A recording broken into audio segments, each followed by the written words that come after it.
Good afternoon, everybody. I'm so glad you can be with us here today for the weekly Q&A with the St. Louis ARC Family Support Team. We've got some co-workers here today who are going to join us for the Q&A to talk about our leisure services and what's brewing as we move into spring and summer. So without further ado, I want you to meet Rhonda Hembry and Kelly Foster, two of our amazing leisure team members. I'm going to have them introduce themselves and tell them a little bit about their role at the ARC and their history at the ARC. Rhonda, I'm going to give you a chance to go first. Don't take advantage. Again, my name's Rhonda Hembry.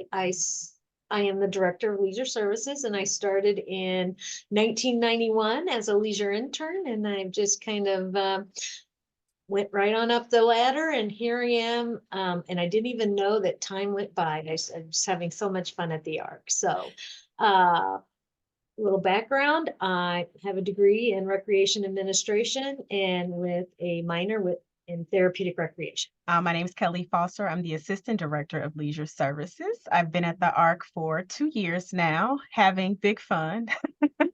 I have a social work background, not in recreation, but thoroughly enjoy all the program planning, and we have a lot to share with you guys today.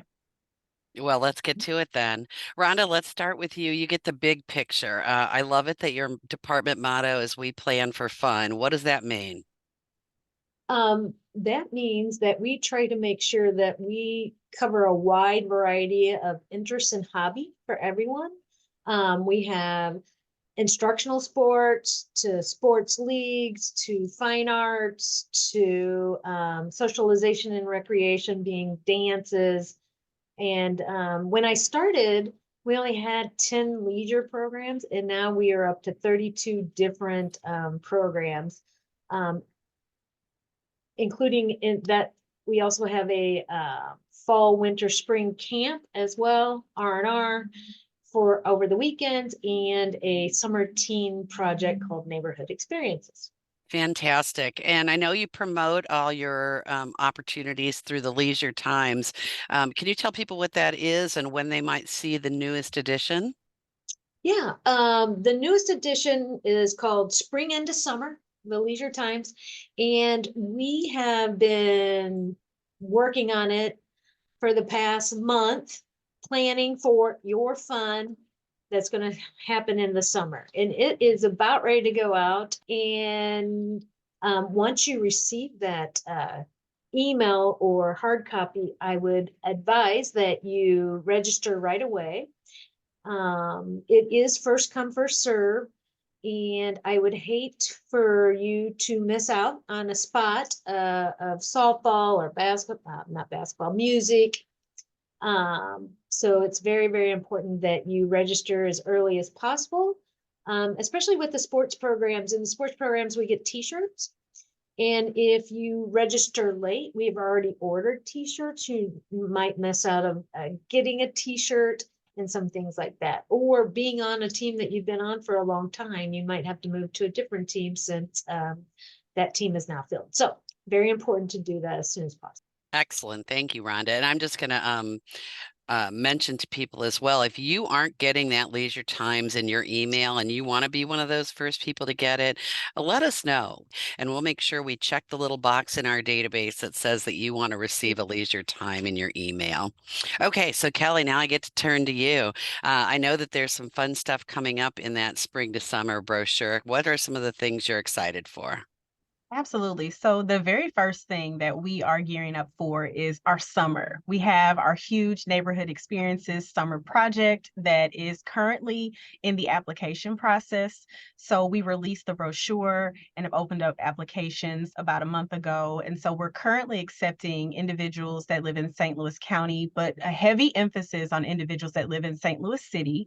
If you are between the ages of 13 to 20, you have an intellectual or developmental disability, definitely see the link for registering and applying for neighborhood experiences. What we do with neighborhood experiences is we partner individuals with staff, and through volunteering in their neighborhoods, they gain some employment skills that they may not have before they join us.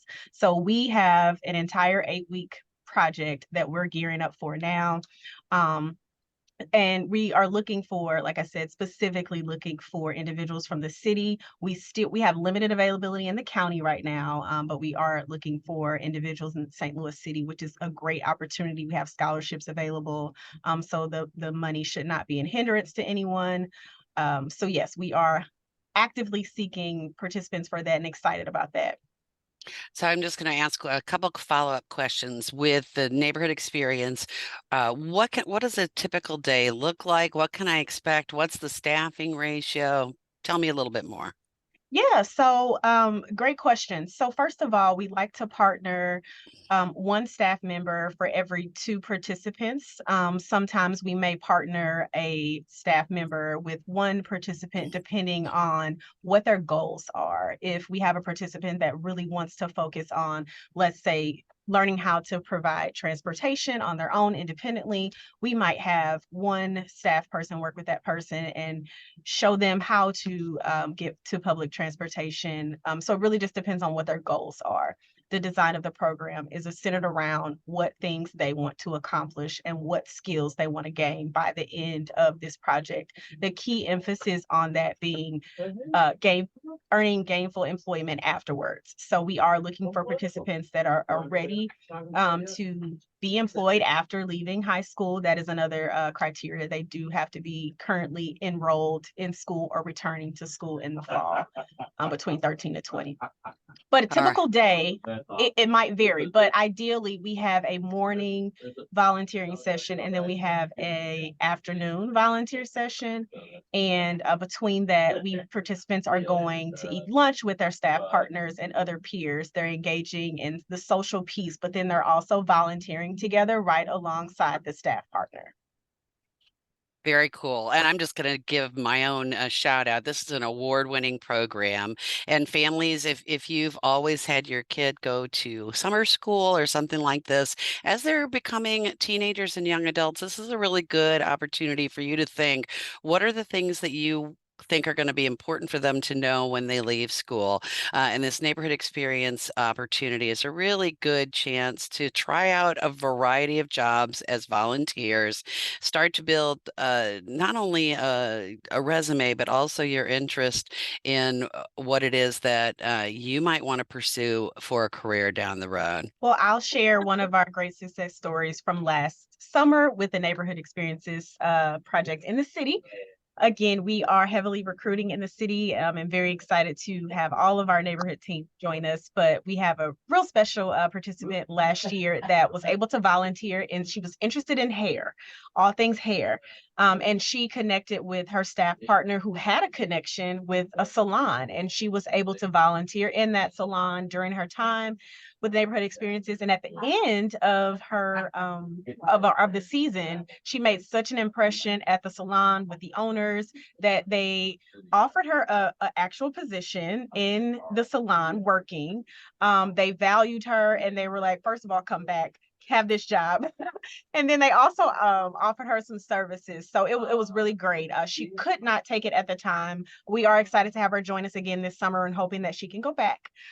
So that is a great success story from Neighborhood Experiences. This is a success story as well.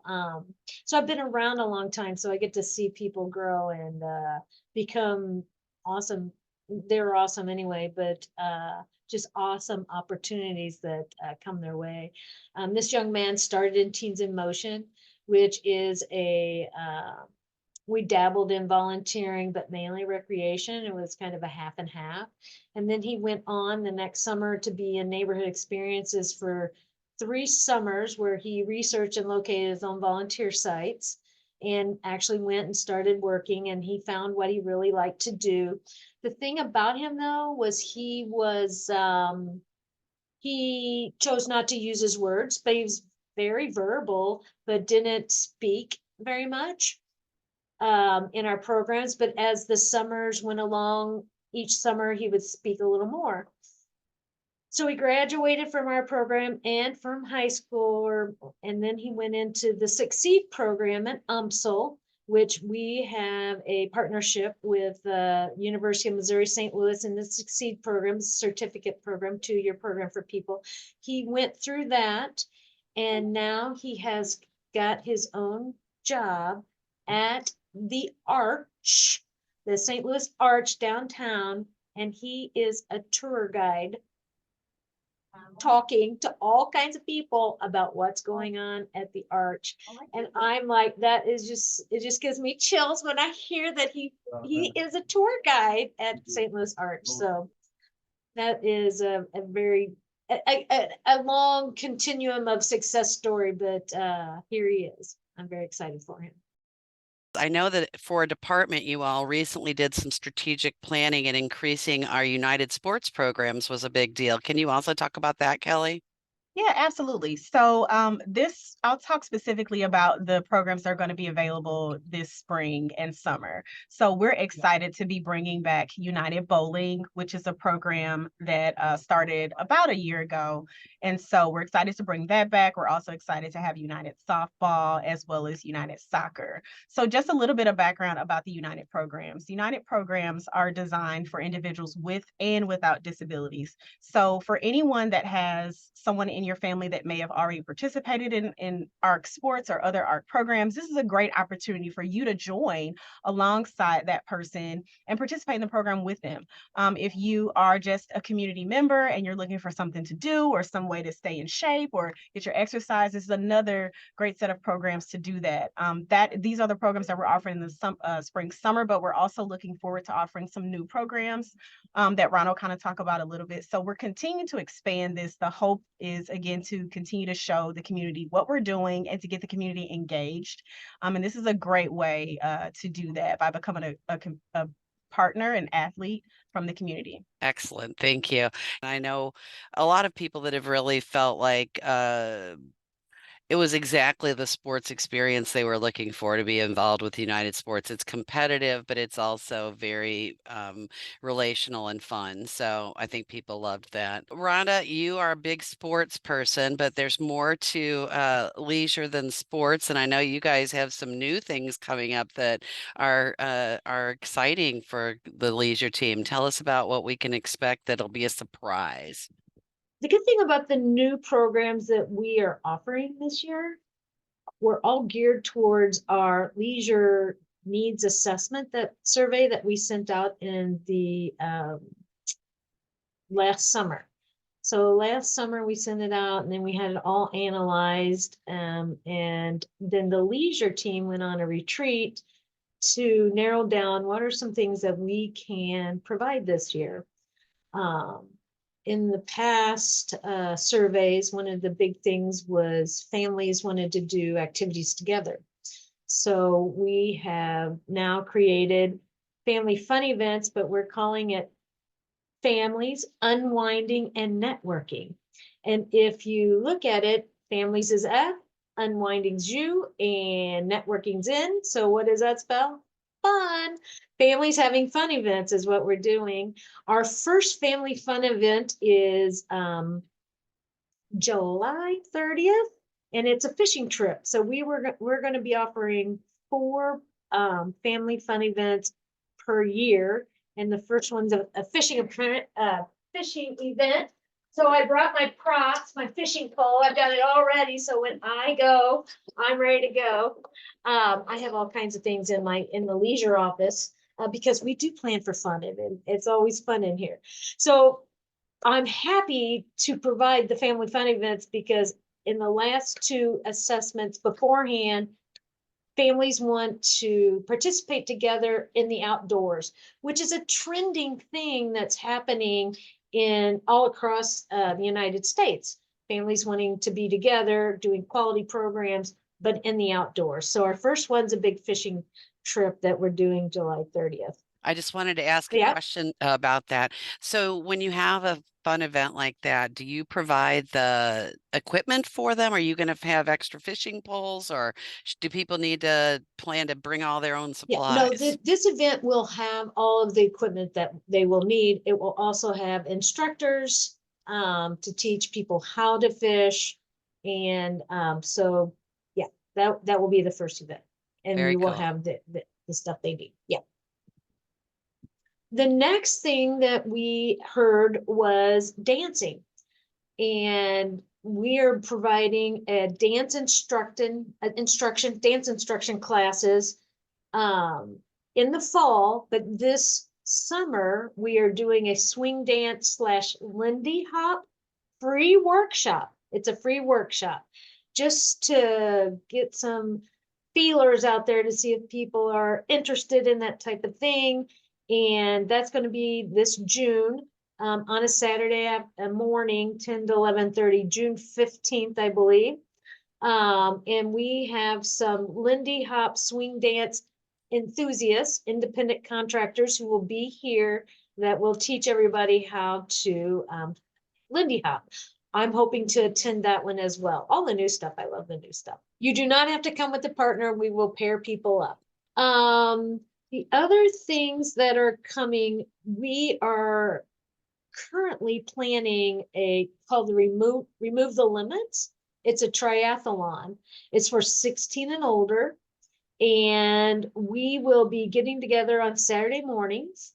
We are still looking for a location, but it's practice. So you're going to practice running, practice bicycling, practice swimming. The thing about this is you don't need to necessarily know how to ride a bike, nor do you necessarily need to know how to swim. We are going to be in an event called Tour de Kirkwood. At the end of the summer, we're going to be practicing so we can go on this inclusive triathlon with everyone else, and we'll be involved in relays. So if you don't know how to swim, we will have someone do the swim part. If you don't know how to ride a bike, we'll have someone riding the bike part. And if you want to run, then you do the run spot. Or if you know how to do all three categories, then we'll sign you up in all three events and you'll do a complete triathlon. So this is something new and exciting and different. So we're very excited to offer that this summer.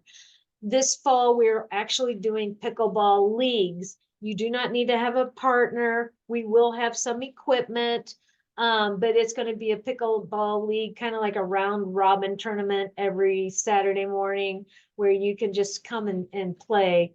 And then we'll have like a tournament play every week. We are also offering my favorite, finally, thank you, whoever put this on the leisure interest survey, and it's a big interest right now, a flag football team. I'm so excited. It's going to be an Arc United flag football. And I think the big interest now is because NFL 60 is a flag football program for kids. And then flag football will also be in the Olympics for the first time. So we're going to be trending here pretty soon about flag football. And it will be a co-ed team, team of 7. It's non-contact. There are flag football leagues that are contact, but we're going to be in a non-contact, just non-contact.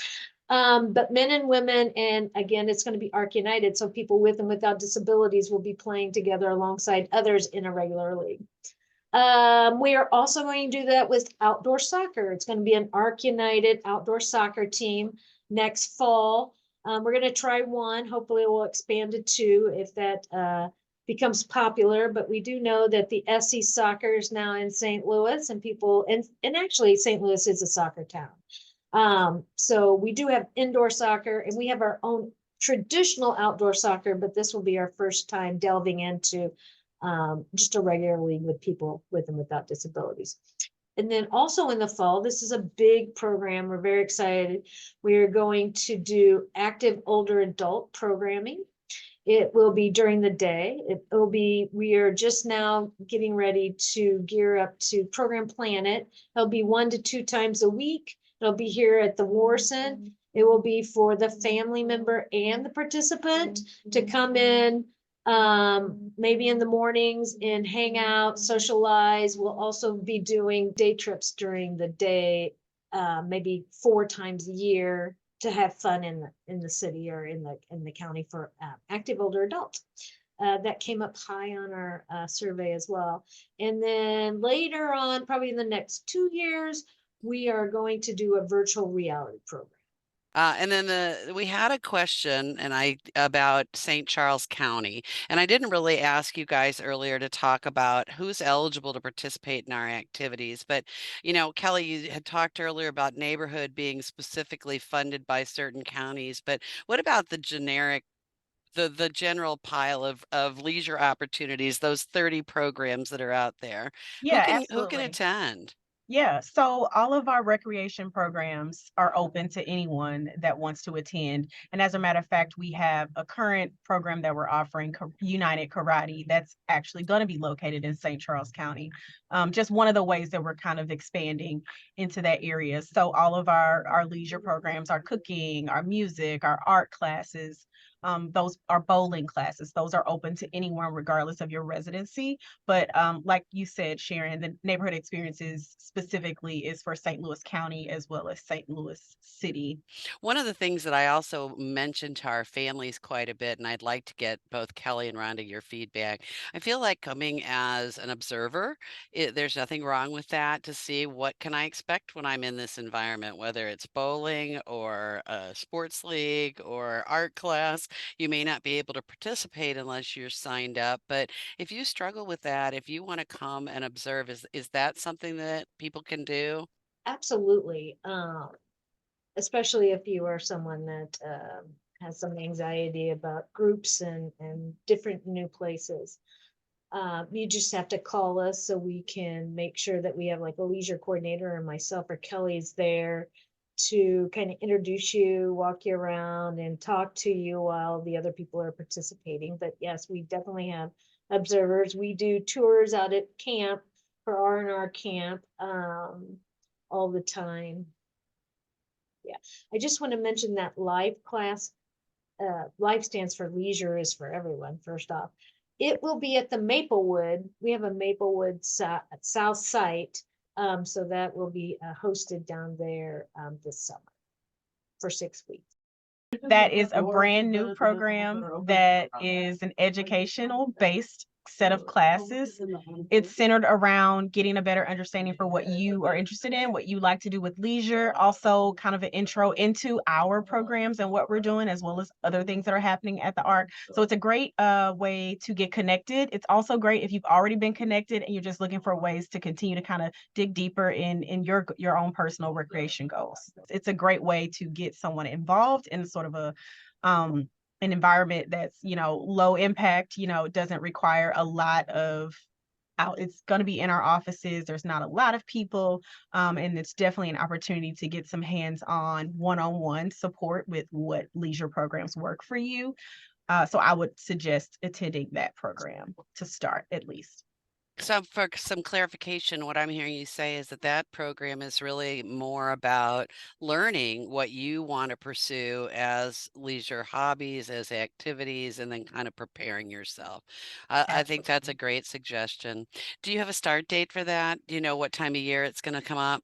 Yeah. Yep, it's going to be Monday evenings, starting July 1st through August 5th. And this is just our first round. We'll continue to Okay. do this. And I'll also go over the benefits of recreation and leisure and what that really means in your life. Some people might not even know there's a really huge benefit of participating in recreation and leisure programs, of just recreation and leisure in general, actually.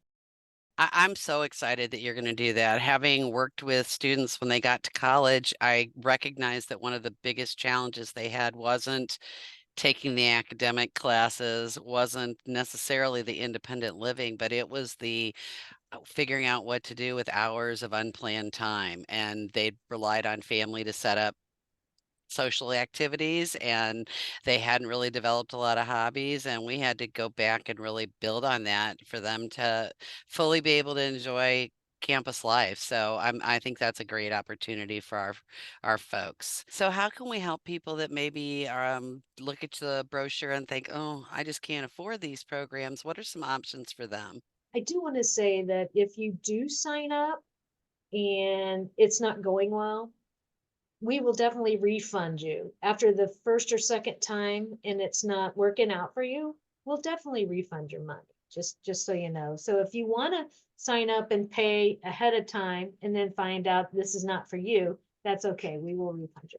Scholarship financial assistance. Yes, we have financial assistance. We have a link on the website to get the financial assistance page, or you can email me and I can send the financial assistance page. We do not turn anyone away, but it's mainly based on need. And I give the money to the one who needs it the most. We have a pot of money. And then once it's, and I try to divvy it out so that everybody gets something, but the ones who need it the most gets more than everybody else. But on top of that, the Recreation Council does better than us. If you want a good financial assistance, Recreation Council has a voucher program. It's called the CARE voucher. And it's not based on need. The thing is, if you're a person with a disability and live in St. Charles County, St. Louis County, or St. Louis City, there is money there for you, and they pay up to 90% of the program fee, and then you are required to pay the other 10%. If you are still struggling with that 10%, then give us a call and we can help you, give you more financial assistance with that 10% as well.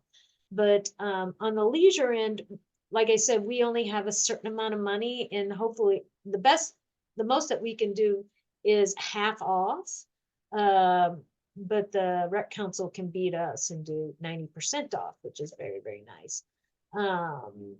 But again, ours is based on need mainly. In the Rec Council, there's no criteria for that. The only criteria is that you have a developmental disability.